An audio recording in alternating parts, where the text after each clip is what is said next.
여러분이 가지고 있는 성경책 18편을 펴면 맨 윗단에 이 시편이 어떻게 기록되어 있는지에 대한 이야기가 기록된 내용을 제가 읽어드리겠습니다. 여호와의 종 다윗의 시, 인도자를 따라 부르는 노래. 여호와께서 다윗을 그 모든 원수들의 손에서와 사울의 손에서 건져주신 날에 다윗이 이 노래의 말로 여호와께 아뢰어 이르되 라고 그렇게 표현이 되어 있네요.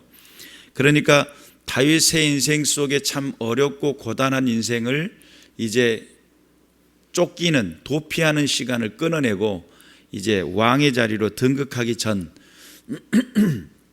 모든 원수들의 손에서 또 사울의 손에서 건져내는 그날 하나님 앞에 불렀던 노래라는 거예요. 쉽게 말 우리가 표현대로 하자면 찬양을 한 겁니다. 그래서 다윗의 인생 속에 그를 붙드시고 축복하시는 그 놀라운 은혜를 다윗은 경험을 했잖아요. 그러면서 다윗은 이제 하나님 앞에 고백을 하는데, 실상 다윗이라는 인물이 목동이었습니다. 소년 목동. 이 목동이었던 그 시간, 8 형제 중에 다른 형제들은 다 왕으로서의 어떤 기틀을 가지고 있다라고 아버지는 생각했었고 다 사무엘에게 소개를 했지만, 다윗은 너는 지금 어리니까 어디에 있으라고요? 들판에 있는 양 지키고 있거라. 이렇게 되어진 상황이었어요. 그때 사무엘에게 하나님께서는 보여주시기를 나는 사람의 외모를 보지 않는다, 그 중심을 본다 라고 하는 그런 이야기들로 다음 아이 계속 하다 보니까 결국은 너희 이스라엘은 자녀가 이게 다냐라고 하니까 망둥이가 지금 들판에서 뭐를 하고 있어요? 양을 지키고 있습니다. 빨리 데려와라. 그러니까 거기에서 선택받은 사람은 막내였어요. 그리고 그 막내가 다윗이라는 이름을 가지고 있었습니다. 난세 영웅이라는 말이 있듯이 당시 블레셋이라고 하는 군대가 엄청 강했어요. 그래서 늘상 블레셋의 고통을 받고 있었던 그런 시절에 이 다윗은 나라의 위기를 맞이하는 그 순간에 그는 그 당시에 살고 있었고, 그때 당시 가장 괴롭혔던 인물 중에 한 사람이 골리앗이라고 하는, 이름 들어보셨죠? 이 골리앗이라고 하는 이 장군을 죽인 다음에 다윗과 골리앗의 전투 가운데 그 이야기도 참 유명하잖아요. 다윗이 골리앗을 죽인 다음에 말 그대로 오늘날로 말하면 일약 스타가 됐어요. 장정들도 장수들도 다 두려워서 피할 수밖에 없었던 사람인데, 그 사람을 소년 다윗이 장서복을 입혀놓으니까 막 머리가 쑥 들어가고 갑옷은 질질 끓고 이런 상황이 되었는데도 불구하고 자기가 평상시에 잘 사용했었던 물맷돌, 돌멩이 5개 준비하고 하나님 앞에 기도하고 나가가지고, 다윗의 그 기도는 엄청난 외침이죠. 너는 칼과 단창을 가지고 내게 나왔으나 나는 만군의 여호와 이름으로 내게 나간다. 많은 사람들의 마음속에, 사상 속에, 그 생각 속에 가지고 있는 것들이 참 다양합니다. 그런데 그 다양함 가운데 다른 것을 다 제끼고 만군의 여호와의 이름, 내가 하나님의 이름을 가지고 너에게 나간다는 거예요. 전쟁은 여호와의 손에 있다. 내가 이기고 지는 것은 누구의 손에 있다는 거예요? 하나님의 손에 있다는 거예요. 이러한 사실을 깨달았던 사람이 다윗이에요. 그리고 그러한 모든 순간에 자기가 상상하지도 못한 엄청난 골리앗이라고 하는 엄청난 거구를 상대하고 있었던 다윗은 철저하게 하나님의 손을 의지하고 하나님의 그 능력을 의지하고 그를 향하여서 공격하는, 그러니까 나이를 많이 먹은 거하고는 상관이 없는 것 같아. 하나님을 섬기는 마음은 어디서부터 준비되냐면 그의 내면의 그 깊은 내면에서부터 준비된 마음으로부터 나오지 않을까. 목동이었던 다윗은 곰이라든지 맹수들로 하여금 양을 지켰고, 그들의 입속에 들어갔던 양일지라도 그의 입 가운데서 양을 꺼낼 정도로 강력한 용맹스러웠었던 사람이 다윗이었어요. 그리고 또한 다윗은 자기의 인생 속에서 엄청난 골리앗을 무찌른 다음부터서 엄청난 환난 가운데 들어가게 됩니다. 왜냐하면 사울이라고 하는 자기가 존경했었던, 그리고 자기가 생각지도 못했던 왕이라고 하는 왕의 질투를 받기 시작한 거죠. 그래서 사울은 끊임없이 골리앗을 죽인 사람에게 내가 내 딸을 주고 내 재산을 주겠다, 그런 약속을 했지만 실상 다윗이 죽이고 나니까 그 약속을 저버려요. 그리고 다른 사람에게 자기 딸을 줘버리죠. 그리고 둘째 딸 미갈이라고 하는 결혼 조건을 걸고 블레셋 사람의 표피 100개를 가져오면 결혼을 시켜주겠다, 뭐 이런 이야기를 합니다. 그런데 그 약속을 이제 다윗은 이행을 하죠. 200개를 가져와요. 200명을 죽였다는 이야기예요. 200명을 상대해서 죽이고 가져오게 됩니다. 그리고 미갈이라는 둘째 딸을 부인으로 맞이하게 돼요. 그리고 또한 그러한 상황 속에서 사울의 계략은 어떤 거였냐면, 블레셋 군대에게 보내놓으면 그가 그 전투 가운데 죽을 거다, 이렇게 생각을 했는데 다윗은 그 가운데 죽지 않고 살아서 돌아오죠. 또한 사울이 계속적으로 공격을 하니까 다윗이 라마나요시라고 하는 곳에 도피하게 됩니다. 그곳은 사무엘이 영적인 활동을 하고 있었던 곳입니다. 그곳에 모여가지고 함께 기도하는 모든 사람들은 다 은혜를 받고 능력을 받고 그러고 있을 때 사울이 자객을 3번을 보내는데, 자객들이 갈 때마다 자객을 보내놓으면 죽이겠다고 칼을 들고 갔던 사람이 거기서 예언을 하고 돌아와요. 그리고 또 2번째 보내고 3번째를 보내니까 갔던 자객들마다 예언을 하고 돌아와요. 그러니까 마지막 4번째는 사울이라고 하는 사울 임금이 직접 찾아갑니다. 도대체 그곳이 어떤 곳이기에 보내놓은 자객들마다 가서 이상하게 변해갖고 왔다는 거예요. 내가 직접 보리라. 갔다가 사울도 거기서 하루 동안 옷을 울퉁을 벗고 애언을 하고 소리 지르고 만군의 여호와 하나님을 찬송하고, 그러니 거기에서 은혜는, 사울 분명히 은혜 받은 사람이죠. 성령의, 하나님의 거룩한 영에 감동된 사람이잖아요. 그러면 대부분 많은 사람들이 성령에 감동된 삶으로 살아가면 죄짓지 않고 은혜 가운데 살고 잘 살 수가 있을 거예요. 그런데 감동된 다음에 깨어나서 이성이 딱 돌아왔을 때 그의 시기심과 질투심이 무엇을 이겨버리냐면 하나님의 감동된, 성령에 감동된 그 감동을 이겨버려요.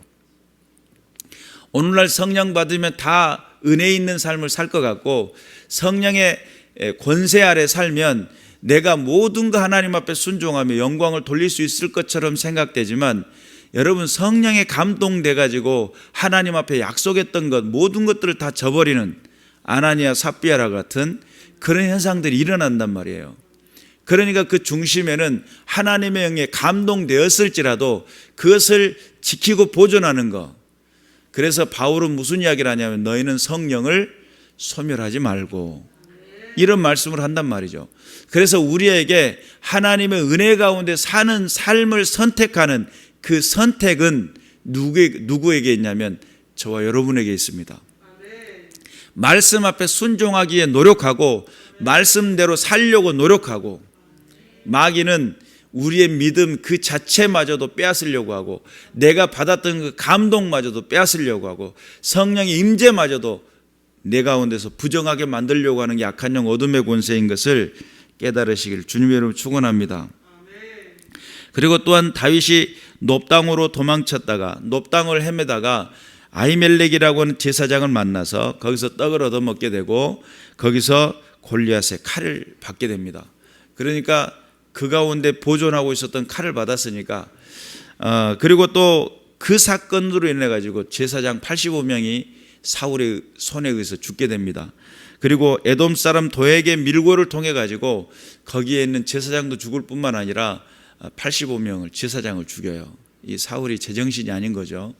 그리고 또 그 땅, 놉 땅의 거민들을 학살하게 되는 사건이 일어나게 됩니다. 이 사건이 이스라엘 모든 나라의 마음에 백성들의 두려움을 가져다 주게 돼요.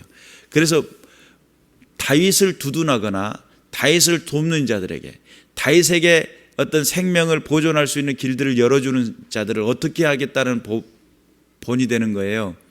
죽이겠다고 하는 그런 본이 되게 돼요. 그러니까 그 사건을 통해 가지고 다윗이 점점 숨을 공간이 더 부족하게 된 거예요. 사람들 사이에서 이렇게 숨어 있으면 잘 못 찾을 텐데 다윗을 도왔다는 사건으로 제사장도 죽죠. 또 거기는 거민들도 학살당하죠. 이렇게 되니까 그들의 그 이스라엘 땅에 있는 많은 사람들의 마음에 두려움을 주게 되니까 다윗이 더 이상 있을 곳이 없어가지고 블레셋 가드로 피신하게 됩니다. 그때 만났던 왕이 가드 왕 아기스라는 왕인데, 아기스 왕을 딱 맞이하니까 골리앗을 죽였잖아요, 장군을.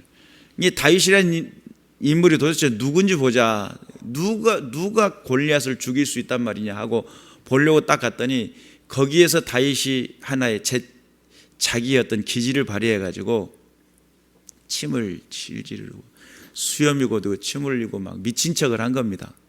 왜요? 가드 왕 아기스에게 죽임을 당할까 두려운 마음에 얼마나 쫄렸겠어요. 적군에까지 왔으니까. 그러니까 다윗이 지금 피할 수 있는 공간이 하나의 마을을 학살하고 또 제사장 85명까지 죽인 사울의 그 강력함은 다른 모든 사람들에게 다윗 입장에서도 그럴 것 같아요. 나 때문에 제사장이 죽었어요. 제사장들이 85명이나.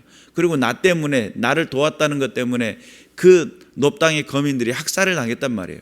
그러면 나 입장에서도 어떻게 되겠어요? 내가 잘못했다가는 저 사람들이 피해를 받겠구나. 그러니까 적군으로 도망간 거예요. 근데 갔는데 거기에서도 자기 자신이 거기에 골리앗을 장군을 죽인 왕 앞에 섰으니까 얼마나 두려웠겠어요. 침을 흘리며 미친 척을 했단 말이에요.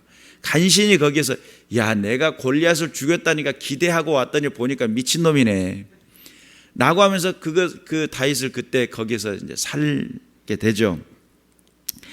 그리고 또한 아둘람 굴로 피신하게 되는데 그때서부터 하나님께서는 다윗에게 많은 사람들을 붙이기 시작합니다. 온통한 자, 빚진 자, 부모, 형제들이 함께 모여. 그러니까 다윗을 죽이겠다고 하니까 그 가문 자체를 멸문을 시키려고 했을 거 아닙니까? 그러니까 이제 이새라든지 다윗의 아버지 그리고 그 형제들 다윗의 주변에 모이기 시작했어요. 그 인원이 대략 400명 정도가 됩니다. 대략 그들이 모여가지고 아둘람 굴로 피신한 사건이 이제 생겨나게 되고, 그 다음으로 이제 모압 땅으로 피신하게 되는데, 모압 왕에게 자기의 모든 식솔들, 자기가 함께 있었던 사람들, 자기 부모님들, 또 부모님과 더불어 같이 함께 했던 거기다 맡겨두고 자기는 갓 선지자의 충고를 통해 가지고 유다 땅 헤렛 수풀로 돌아가게 됩니다. 그리고 또한 거기에서 블레셋 군대를 통해 가지고 지금 기브아가 공격을 받고 있다라는 소식을 듣게 돼요. 그때 다윗이 하나님 앞에 기도를 합니다. 하나님, 저 기브아 땅의 거민들을 구원하는 것을 하나님께서 원하시는 겁니까? 라고 기도를 해요. 근데 하나님께서는 뭐라고 이야기하냐면, 피신 중에 도피 중인데 너는 가서 기브아 주민들을 구해라 라는 이 이야기를 듣고 나니까 다시 거기서 또 불끈 일어나죠. 하나님의 명령에 따라. 이게 지금 도피하고 있는 사람이 전쟁을 한다는 말이 이게 참 아이러니하죠. 자기 일신상의 안전만을 추구해도 될뚱말뚱인데 지금 쉽게 말하면 시쳇말로 말하면 오지랖을 펴고 있는 겁니다. 그런데 하나님은 이것을 하나의 기회로 삼게 하고 하나님께서는 다윗의 기도에 응답을 합니다. 가서 기브아를 구원하라. 거기서 이제 기브아를 구원하게 되고, 그리고 또 거기에서 모든 게 끝난 게 아니에요. 그 10황무지까지 도망을 하게 되는데, 유다 사람 중에 10사람이라고 하는 이 사람들이 다윗이 여기에 있다고 밀고를 하게 돼요. 그러니까 아까도 말씀을 드렸잖아요. 다윗을 두둔하거나 다윗에게 먹을거리를 제공하거나 다윗의 숨을 공간을 제공하는 모든 거민들을 어떻게 한다는 거예요? 죽이겠다고 작정되어 있기 때문에 그들이 두려운 마음에 혹시 다윗이 왔어. 지금 이 동네에 다윗이 나타났어. 그러면 이거는 나라적인 측면에서 반역이고 그러니까 가서 고발한 거예요. 이게 또 거기서 있을 수 없어서 거기에 피하게 되고 그리고 또한 엔게디 항무지까지 가게 됩니다. 사울은 거기에 정예부대 3,000명을 데리고 가요. 10사람의 고발을 통해 가지고 밀고를 통해서 그는 이제 숨게 되고 10항무지 엔게디 항무지까지 가게 되는데 그때 이제 정예부대 3,000명을 데리고 다윗이 이쪽 동네로 숨었다 하니까 그래 고발한 사람 이야기를 듣고 가자. 3,000명을 데리고 가게 됩니다. 그때 이제 엔게디 동굴에서 죽일 기회가 생겨요. 사울이 동굴에 들어가 가지고 이제 아따 선늘하다 더운데 이곳에 잠시 쉬어야지. 잠시 잠을 청했는데 그때 다윗이 그곳에 숨어 있었어요. 그래가지고 사울을 죽일 수 있는 기회인데 그의 옷자락만 칼로 야 여기 잡아 해갖고 쓱쓱쓱쓱 잘라가지고 가요. 그리고는 사울에게 이야기를 합니다. 내가 당신을 죽일 기회가 있었음에도 불구하고 하나님의 기름 부음 받은 자를 내가 죽이는 것을 내 스스로가 용납할 수 없다는 거예요. 여기에서 우리가 한 가지 생각해야 될 게 있습니다. 하나님이 기름 부음 받은 자, 하나님으로부터 선택되어지고 하나님으로부터 세워진 그 사울을 다윗은 그를 죽이는 것을 다윗 스스로가 용납이 안 됐어요. 이거는 누구의 권위에 도전하는 거예요? 사울의 권위에 도전하는 그 개념을 뛰어넘어 그 사울을 악한 왕일지라도 그 왕을 세우신 누구? 만군의 여호와 하나님. 악할지라도 이게 사울의 그 말로는 악한 영에 사로잡혀 가지고 미친 짓을 하고 다니는 거예요. 그러니까 그 시기심과 질투심에 누가 들러붙었어요? 악한 영 어둠의 권세가 들러붙었어요. 그러니 이게 정상적으로 판단할 수 있는 그 기준에서 자꾸 벗어나는 겁니다. 바른 선택을 할 수가 없어요. 그러니까 다윗을 죽이겠다고 3,000명을 동원해 가지고 왔는데 다윗은 그에게 뭘 베풀어요? 은혜를 베풀어요. 내가 하나님의 기름 부음 받은 자를 해하는 것을 나는 원치 않는다. 버러지만 또 못한 나를 찾으러 이곳까지 왔습니까? 이런 이야기를 하죠. 그때 이제 사울은 야 다윗아 네가 정말 나보다 더 큰 자구나. 감동하고 또 감동하죠. 내가 돌아가요. 돌아갔는데 그냥 그걸 끝나는 게 아니에요. 또 마음속에 시기심과 질투가 일어나요. 저것을 놔두면 우리 가문이 멸문이 될 텐데 그래도 내가 죽여야 또 쫓아와요. 마온 항무지까지 또 쫓아와 정예부대 3,000명을 데리고 왔는데 여기서는 어떤 피할 수가 없는 상황이 됐어요. 도무지 피할 수 있는 상황이 안 됐는데 그때 때마침 하나님께서는 블레셋을 충동해 가지고 블레셋이 이스라엘을 공격하게 돼요. 그러니까 거기에 사울이 다윗을 죽이겠다고 쫓아온 것을 가지고 거기서 계속 있을 수가 없잖아요. 왜냐하면 지금 이스라엘 나라가 공경에 처해 있기 때문에 야 지금은 다윗 하나 잡겠다고 이럴 때가 아니야. 어떻게 할 때예요? 돌아가서 나라를 지켜야 돼. 그렇지 않으면 내가 이것마저도 할 수 없게 되니까 빨리 돌아가자 해가지고 다윗을 다 잡았는데 거의 잡았는데 놓고 이제 나라를 지킨다고 전투에 나가게 됩니다. 그리고 또한 하일라 산에 갔는데 10사람이 다시 유대 사람 10사람이 다시 밀고를 합니다. 다윗을 봤다고. 그러니까 다시 정예 부대를 데리고 또 찾아와요. 그때 다윗이 그 모든 병사의 진영, 정예 부대가 진을 치고 주둔해 있는데 한밤 좀 깊은 곳에 거기를 찾아 들어가요. 아비새라고 하는 사람과 더불어 함께 찾아 들어가 가지고 사울이 잠들어 있을 때에 머리맡에 물병과 창을 가지고 갑니다. 그리고 이제 그때 당시 사울의 군대 장관 아브넬에게 엄청 호통을 치죠. 야 아브넬아, 너는 어떻게 된 사람이냐? 너의 주인인 사울이 죽을 수도 있는 상황이었는데 막 호통을 치죠. 아들아, 내 아들아 다윗아, 네가 거기 있느냐 막 하면서 외치죠. 그리고 너는 진정 하나님께 선택한 왕이 될 것이다. 네가 왕이 될 때 내 가정을 좀 돌봐다오. 이런 이야기들 하게 돼요. 그러니까 사울이라는 인물이 하나님 간헐적으로 제정신이 돌아올 때 그 상황을 이해하는 거예요. 자기가 하루 종일 예언을 할 때 무슨 예언을 했겠어요? 남아 나요새 가가지고 성령의 하나님의 영에 감동돼가지고 예언할 때 다윗을 세우신 하나님의 그 뜻을 알지 않았겠어요? 그 뜻을 알았으니까 끊임없이 도전을 해요. 그리고 또한 그런 상황에 되어 있을 때 다윗은 더 이상 사울의 그 거짓말에 그 농간에 이제는 안 되겠다 싶어가지고 블레셋의 망명을 요청합니다. 그리고 가드왕 아기스에게 아예 그곳에 가게 돼가지고 다윗이 거기서 지혜롭게 행동을 합니다. 그러니까 아기스의 마음을 얼마나 흡족하게 했던지, 아니 적군의 임금의 왕을 그 마음을 살 정도가 됐으니까 얼마만큼 철두철미한 인생을 살았을까. 그러니까 그런 철두철미한 삶의 정신, 그러한 모든 상황 속에 훈련된 다윗, 그 가운데서 그는 아기스 왕 앞에 갔을 때에 만약에 계속적으로 그 기간이 길어지면 길어질수록 어떻게 됐을 확률이 많아요? 다윗이란 인물은 이스라엘의 군왕으로서 자리매김하기가 점점 멀어졌을 거예요. 그런데 더 이상 피할 수 없는 블레셋과의 전투가 시작이 됩니다.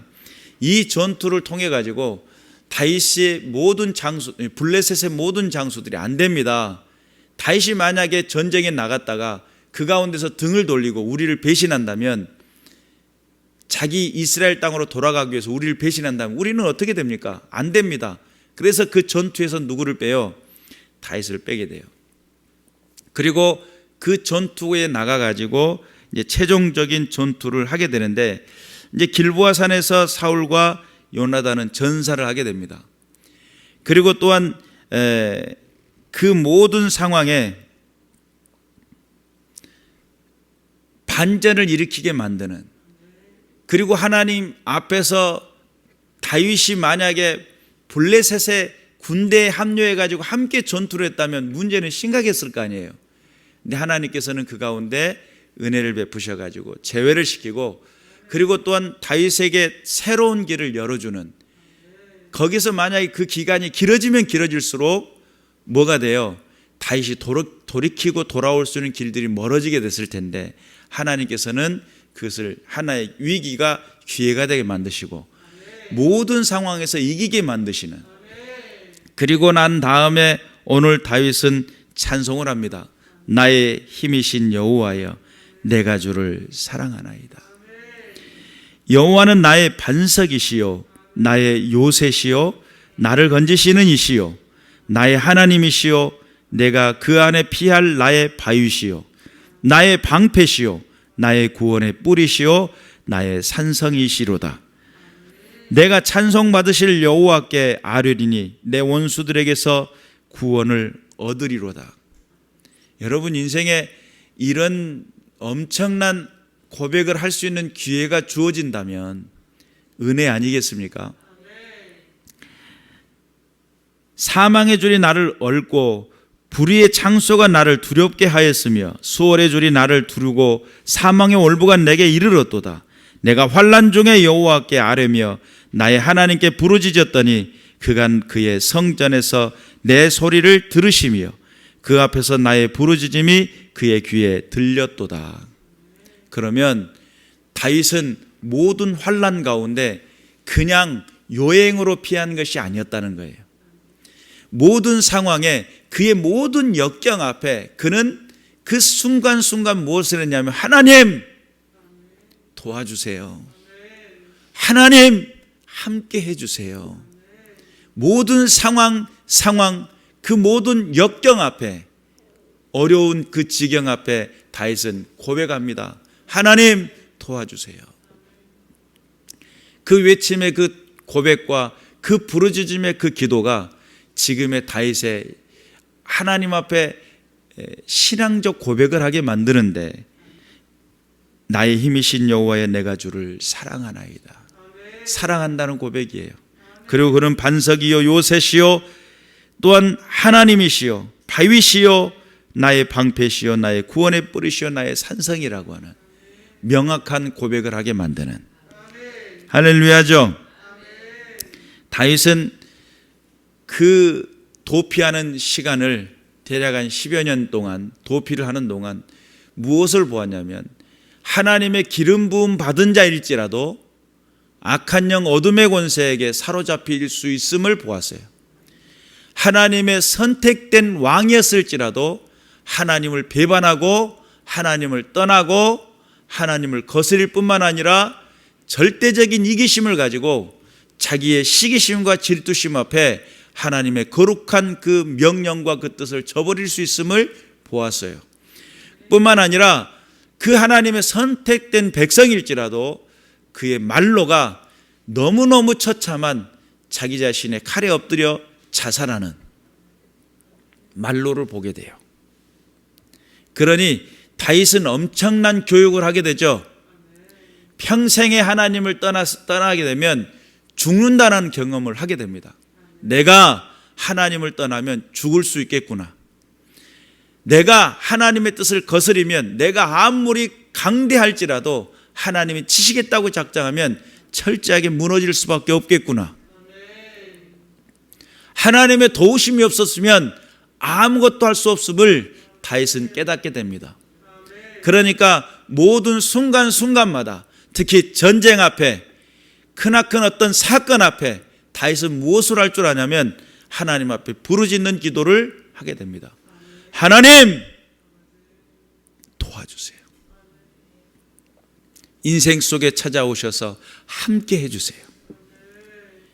하나님의 도우심이 없으면 나는 단 한 걸음도 나갈 수가 없습니다. 그런 영적인 그 상황 속에 다윗은 명확히 알고 있었고, 하나님의 도우심이 없으면 자기 자신의 삶의 단 한 걸음도 온전한 걸음을 걸을 수 없음을 알게 되었어요. 그리고 다윗이 이스라엘 특히 제사장 85명이 죽는 그 모습을 보면서, 많은 사람들의 그 거민들이 학살당하는 것을 보면서 그는 마을로 피신할 수가 없었어요. 황무지로만 돌아다닐 수밖에 없었어요. 왜냐하면 다윗은 자기 자신의 백성들을 사랑하기에, 너무너무 사랑하기에, 그들이 피해받는 것을 볼 수가 없었기 때문에 차라리 내가 이국 땅, 자기의 원수 같은 블레셋 땅에 거기에 빌붙어 살지라도 라고 하는 그런 결단 앞에 서게 되죠. 우리는 생각해 볼 필요가 있어요. 은혜 받는 사람과 은혜 받지 못한 사람의 차이가 있습니다. 은혜 받는 사람은 자기 자신을 정확하게 볼 줄 알고 하나님의 그 부르심과 그 요청을 들을 줄 아는 귀가 있는 사람. 그러나 은혜 받지 못한 사람은 자기가 생각하고 계획하는 그 계획과 구상 앞에 자기의 고집을 내려놓지 않고 끝까지 밀어붙이는 사람. 여러분, 하나님 앞에서의 명확한 기준이 있어서 인생을 살되 하나님의 뜻 앞에 너무 많은 고집을 부리지 마시길 바라고, 주의 부르심 앞에 순종할 줄 알고 영광을 돌려드릴 줄 아는 믿음의 사람들 되시길 바라고. 여러분, 고집을 피울 때가 필요할 때가 있어요. 고집을 피워야 될 때가 있어요. 그러나 하나님 말씀 앞에 기나긴 고집은 많은 환난과 역경을 이어가게 만드는 결과를 가져온다는 사실을 믿으시길 바라고, 철저하게 주 예수 그리스도의 이름으로 무장하며 늘 승리해 나가는 믿음의 군사들 되시길 바라고, 모든 상황 앞에 하나님의 뜻을 구하고 기도할 줄 아는, 근데 그 기도가 단순한 기도가 아니죠. 다윗의 일생을 쭉 이야기했지만 그 모든 순간순간 정말 하나님의 도우심이 아니면 모면할 수 없는 엄청난 순간순간을 맞이했어요. 그때마다 하나님 앞에 무슨 기도를 했다고요? 부르짖는 기도를 했다고요. 하나님 도와달라고. 그러니까 그 부르짖을 때 여러분 생각을 해보세요. 사람이 물에 빠져 죽을 때에 부르짖을 때 적당한 부르짖음이에요. 정말 죽을 것 같은 그 외침을 한 거예요. 하나님이 도와주지 않으면 살 수가 없습니다. 매 순간순간 하나님 앞에 고백하고 하나님의 도우심을 바랬고, 그랬더니 하나님이 그를 지키시고 보존하셔서 이끄시는 은혜를 고백할 때에 나의 힘이신 여호와여 내가 주를 사랑하나이다. 여러분의 인생 속에서도 그 힘이 되시는 여호와 하나님이 여러분의 마음속에 사랑으로 와닿기를 바라고, 하나님과 동행하는 믿음의 삶을 통해 오직 주님께만이 영광이 되시기를 주님의 이름으로 축원합니다. 기도하겠습니다.